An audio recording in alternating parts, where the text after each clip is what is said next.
Inbetweeners Series 1 aired on the 1st of May 2008 with the pilot episode First Day. Since Inbetweeners' initial release, it has been an absolute fan favourite for many, including myself, and it starts with this iconic series. The sitcom is about a bunch of middle-class adolescent lads in their last years of school experiencing a world full of futile crushes, sibling brawls, getting drunk alongside the absolute banter between the four, which is absolute gold.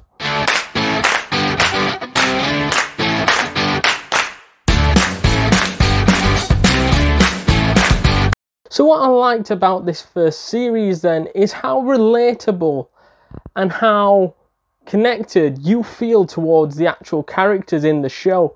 As to me, this felt like you were watching an average school as it presented what schools are like here in Britain. What sort of language you hear, what sort of banter you hear, what sort of things go off.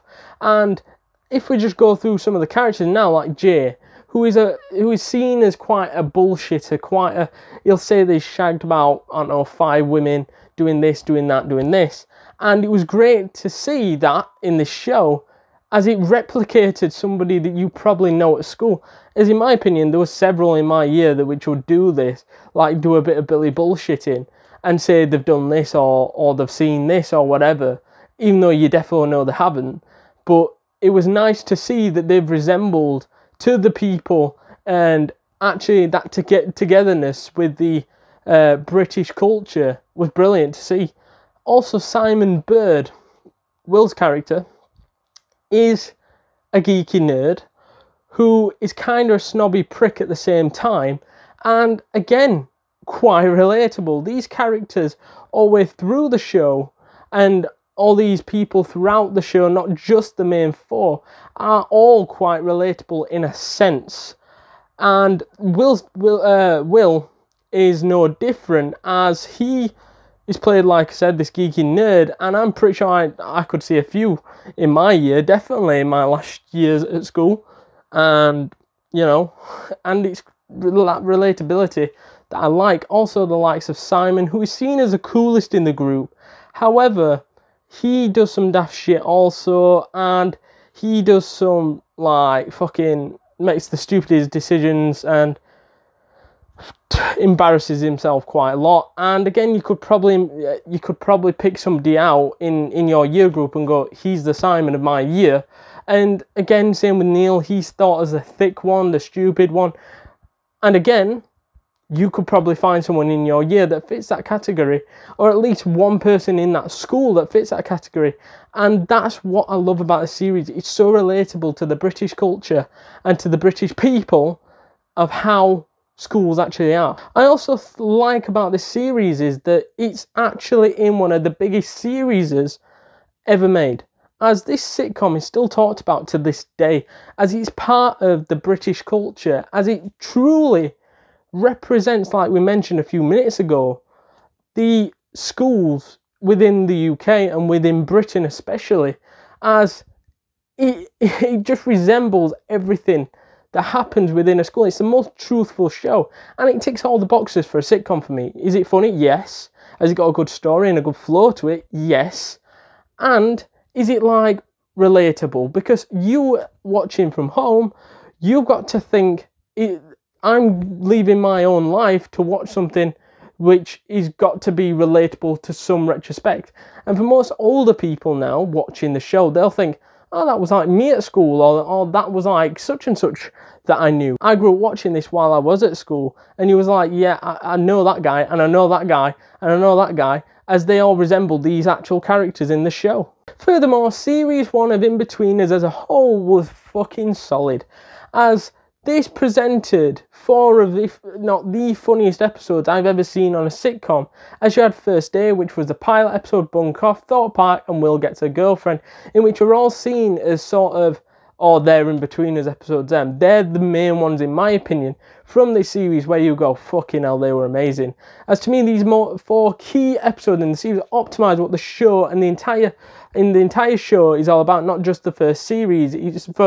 It's to give you a little bit of a taste of what the rest of the show is going to be, and that's what I liked, as it showed the structure of how this show is going to run. However, my favourite episode in this series has got to be Thorpe Park. Any disagreements, let me know in the comments what your favourite is in this series, but mine is Thorpe Park, as this is hilariously funny, as the whole episode is about Simon passing his driving test, and him and the rest of the lads going to Thorpe Park to ride on the rides, go and have a lads' day out sort of thing, and to basically, Jay's idea anyways, is to meet a load of women and get chatting with them, and a load of girls go there and all that shit. So it's a very funny episode, as it takes you on a wild ride, and not just that, it's the fact that the actual action that happened here, as Simon gets his car door ripped off when trying to reverse, as Jay opens the door and it smacks into a lamppost, and then Simon's got to carry the door around with him all the way through the park. And it's not only just that neither, as when they go onto the roller coasters, they wait in line for the Nemesis Inferno, in which is Will's main reason of going, and Will waits and everything like that, and they're waiting for the front seats. However, they are put onto the last ride of the day, and they're not at the front, and there's only like one seat left, and Will's complaining, saying, why don't we get a seat at the front, we've been waiting all this time, and then says, only because of these inconsiderate arseholes. Then he sits down, and then he realises they're all disabled people next to him, and it's sort of like that, oh shit, I wish I didn't say that now. And then right at the end of the episode, the yellow car of Simon's, gets plastered with shitty nappies and shitty diapers in America, in which I thought was hilarious, as it was like payback's a bitch there, innit, you know what I mean? Finally, this series helped open up the Inbetweeners series, and the series that followed, plus the movies that followed also, as these four main characters, Will, Simon, Jay, and Neil, were all played by brilliant actors, and if it weren't for them, the Inbetweeners would not be what it is to this day. So I want to just say, honestly, my childhood would not be the same without the likes of James Buckley, Simon Bird, Joe Thomas and Blake Harrison, as they were excellent within this series, and were excellent throughout the entire of anything involved with Inbetweeners. And it was such a big thing around our house watching Inbetweeners. It still is to this day. Like, it's still one of our favourite sitcoms that we love to sit down and watch, as it's super funny, it never gets old.